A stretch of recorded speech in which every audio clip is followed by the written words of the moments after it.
చోరీలు చేయడంలో ఆమె సిద్ధహస్తురాలు. జైలుకు వెళ్లొచ్చినా బుద్ధి మారలేదు. తాను నేరుగా ఎంటర్ అయితే పోలీసులకు పట్టుబడతానని కొత్త స్కెచ్ వేసింది. సంపన్నుల కుటుంబాన్ని టార్గెట్ చేసి తన భర్తతో జోడీ కట్టించి పని మనుషులుగా ఆ ఇంట్లోకి అడుగుపెట్టించింది. బర్త్డే పార్టీ పేరుతో నానా హంగామా చేసింది.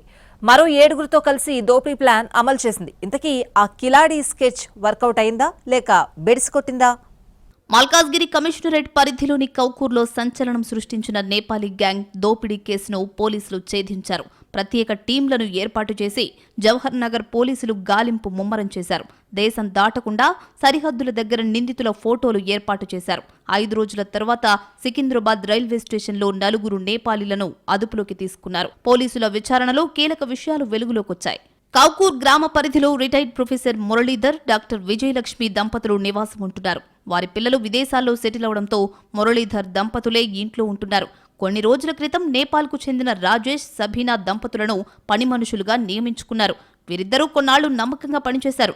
ఆ తర్వాత ఇంట్లోని పరిసరాలన్నీ గమనిస్తూ దోపిడీకి స్కెచ్ చేశారు. గత నెల 11న పని మనిషి సబీనా బర్త్డే పేరుతో హడావుడి చేసింది. అనంతరం మరో 7గురు కలిసి కేక్ కటింగ్ చేయాలంటూ ఇంట్లోకొచ్చారు. ఇంటి ఓనర్ మురళీధర్కు మత్తుమందిచ్చి నిర్బంధించారు. డాక్టర్ విజయలక్ష్మిని బెదిరించి నోటికి బట్ట కట్టి కాళ్లు చేతులు కట్టేశారు.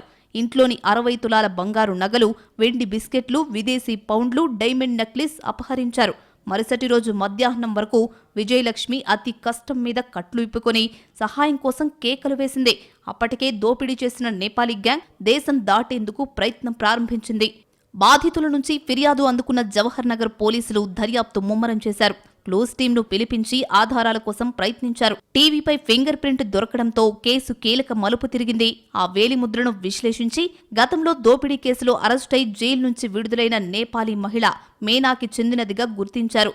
నిందితుల కోసం ప్రత్యేక టీంలను ఏర్పాటు చేసి గాలింపు చర్యల్లో స్పీడ్ పెంచారు. దేశం దాటకుండా సరిహద్దుల దగ్గర నిందితుల ఫోటోలను అంటించారు. 5 రోజుల సెర్చ్ ఆపరేషన్ తర్వాత సికింద్రాబాద్ రైల్వే స్టేషన్లో 4గురిని పట్టుకున్నారు. 4గురిని అప్రెండ్ చేయడం జరిగింది. వాళ్ళతో పాటు ఏదైతే వాళ్ళు ఇంటాక్ట్గా వీళ్ళ ఇంట్లో ఆ తర్వాత వీళ్ళు ఏం చేస్తారు, ఈ 7 మంది అఫెన్స్ కమిట్ చేసిన తర్వాత బయటకు వచ్చిన తర్వాత జంక్షన్కి పోయిన తర్వాత యాప్రాల్ చౌరస్తా దగ్గర 2 భాగాలుగా విడిపోతారు. ఎవరైతే వీళ్ళకి అసిస్టెన్స్ చేయడానికి వచ్చిన వాళ్ళు ఉన్నారో వాళ్ళకు ఒక 30%, మెయిన్ అఫెన్స్ కమిట్ చేసిన 4గురు కూడా ఒక 70% పంచుకుంటారు.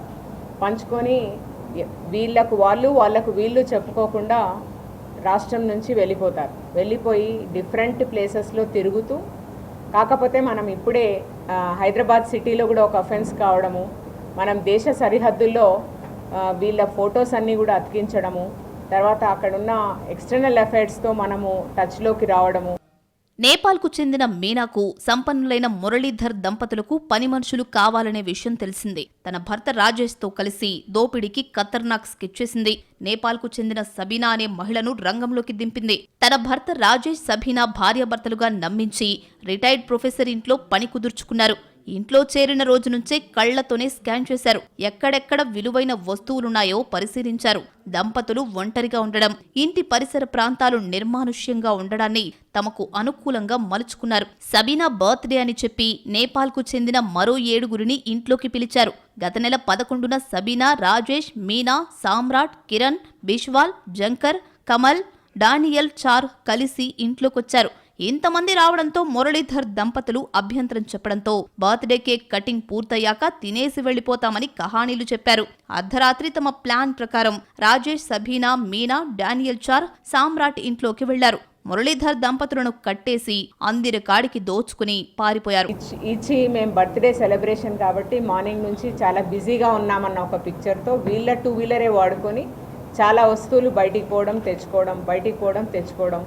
ఆవిడేమనుకుంటారంటే వీళ్ళు బర్త్డే సెలబ్రేషన్స్ చేసుకుంటున్నారన్న ఒక భావనలో ఉంటారు.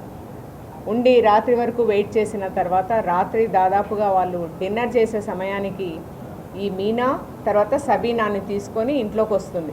వచ్చి వీళ్ళు భోజనం చేస్తున్న సమయంలో ఆమె భర్తగా ఉన్నతను, ఈమె భర్తగా ఉన్నతను ఇద్దరు కలిసి వాళ్ళిద్దరి మూతికి ప్లాస్టర్స్ వేసి, ఆ వేసే ముందు ఆ సీనియర్ కపుల్లో మురళీమోహన్ గారికి మాత్రం ఒక లిక్విడ్ తను అన్కాన్షియస్ కావడానికి ఒక లిక్విడ్ పోస్తారు, మీద కూర్చొని పోవడానికి పోస్తే ఆమె ప్రాధాయపడుతుంది, మమ్మల్ని ఏం చేయొద్దండి అన్న తర్వాత వీళ్ళిద్దరిని ప్రాపర్గా ప్లాస్టర్ వేసి కాళ్ళు కట్టి చేతులు కట్టి మౌత్కి ప్లాస్టర్ వేసి వాళ్ళ బెడ్రూమ్లో వాళ్ళని బంధించి ఆ తర్వాత వీళ్ళు అఫెన్సెస్ కమిట్ చేస్తారు. రిటైర్డ్ ప్రొఫెసర్ ఇంట్లో దోపిడీ చేసిన సొత్తు మొత్తాన్ని రికవరీ చేశారు పోలీసులు. 9 మంది సభ్యులు ఉన్న ఈ ముఠాలో 8 మంది నేపాలీలు ఉండగా ఒక్కరు డార్జిలింగ్ ప్రాంతానికి చెందిన వ్యక్తి ఉన్నట్లు గుర్తించారు. ఇటీవల తెలంగాణలో నేపాలీ పని మనుషులు దారుణాలు పెరిగిపోయాయి. మొన్నటికి మొన్న హైదరాబాద్ ప్రశాసన్ నగర్లో రిటైర్డ్ ఐపీ అధికారి వినయ్ రంజన్ రాయ్ భార్య తనూజను హత్య చేయడం సంచలనం రేపింది. ఇంట్లో పనిలో కుదుర్చుకునే ముందు అప్రమత్తంగా ఉండాలని పోలీసులు హెచ్చరిస్తున్నారు. సురక్ష యాప్లో పని మనుషులు, డ్రైవర్లు, కేర్ టేకర్, వాచ్మెన్లు 39,270 మంది రిజిస్టర్ చేసుకున్నారని తెలిపారు.